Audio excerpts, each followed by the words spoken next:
You're like a circle that floats around me, keeping me safe and sound. And when I fall, you tied a rope to me. Bon, alors les Capricornes. Bonjour Capricorne. Hop. Capri, vous avez reçu 2 messages. Pour certains d'entre vous qui seront reliés justement à tout ce qui est spiritualité, on va dire, ésotérisme, plutôt. Mais vous avez peut-être la sensation d'avoir un proche disparu qui est près de vous. On vous dit, obtenez plus d'informations à ce sujet. Avec l'ange de la conviction.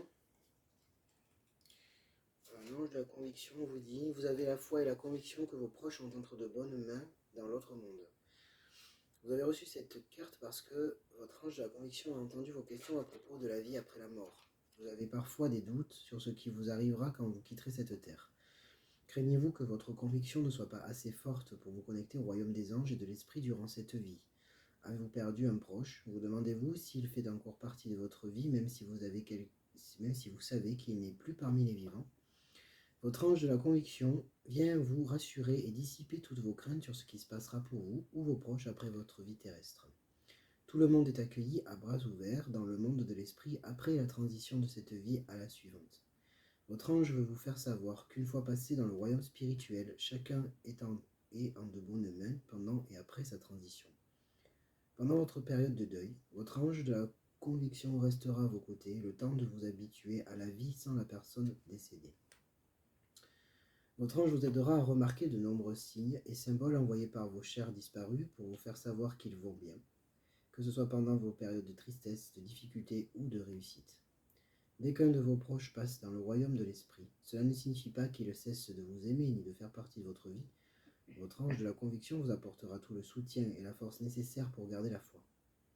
L'affirmation qui vous est prêtée, c'est « J'ai la conviction que mes proches disparus sont en sécurité. Je comprends qu'à la fin de cette vie, mon voyage spirituel se prolongera dans le monde de l'esprit. » Le deuxième message, c'est, en fait, ça donne la sensation comme si, peut-être, vous aviez perdu une énergie que vous possédiez peut-être quelque temps, un dynamisme ou une méthodologie, une routine, quelque chose à laquelle vous vous appliquiez et que là, peut-être que c'est moindre. Donc on vous dit, la carte qui est sortie de l'oracle, le petit oracle des anges, c'est confiance, tout va fonctionner parfaitement. Nous, tes anges, sommes là pour te nourrir, te protéger et te guérir. Aie confiance dans le pouvoir de guérison de notre amour, nous t'aimons plus que tu ne peux l'imaginer. Ça peut être aussi un mélange, entre guillemets, avec le message d'avant du proche disparu qui vient vous dire voilà, qu'il vous aime plus que vous ne pouvez l'imaginer. Ensuite, vous avez eu la carte non.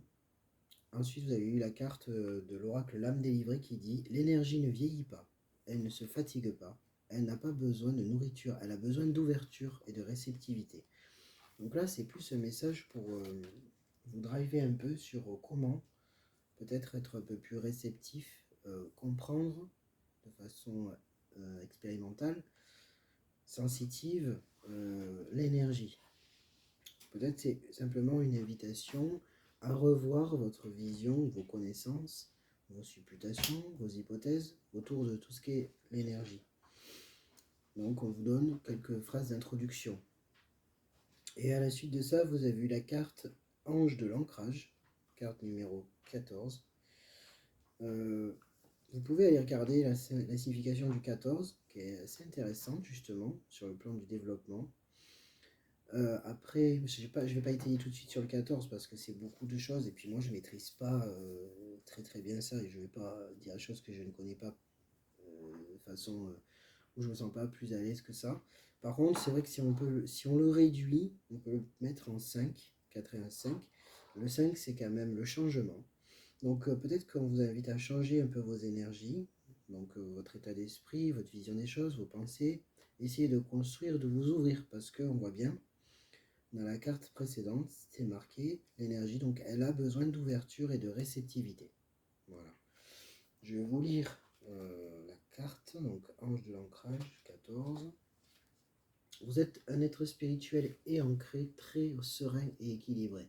Donc c'est peut-être ce vers quoi on tend à vous amener dans différents apprentissages au gré de certaines expériences. C'est-à-dire que même si là vous êtes peut-être dans une perte énergétique, fatigue, lassitude, plus d'envie, ou éparpillé, ou un peu désordonné, on vous dit que ça peut faire partie du processus d'apprentissage de la connaissance ou de la maîtrise des énergies, de votre énergie vitale. Puisqu'il faut bien expérimenter le déséquilibre pour retrouver l'équilibre. Si je ne sais pas ce que ça fait que d'avoir froid, ben je ne peux pas savoir ce que c'est que d'avoir chaud. Donc voyez-le peut-être plus comme ça, plutôt qu'en forme d'échec, peut-être dans le mental, ou dans le fait de ne pas arriver à quelque chose que vous aviez convoité ou que vous convoitez, c'est tout. C'est juste peut-être simplement vous rassure sur l'idée que c'est une phase nécessaire pour apprendre et développer cette connaissance. Donc, vous avez reçu cette carte parce que votre ange de l'ancrage a remarqué que vous aviez des difficultés à rester enraciné en ce moment. Vous risquez de vous déconnecter de vous-même et de votre entourage. Vous devenez distrait, désorienté, déconcentré, déséquilibré. Vous commencez des choses sans les finir et perdez votre concentration. Vous vivez sans doute trop dans votre tête. Voilà, c'est ce que j'essaie de dire.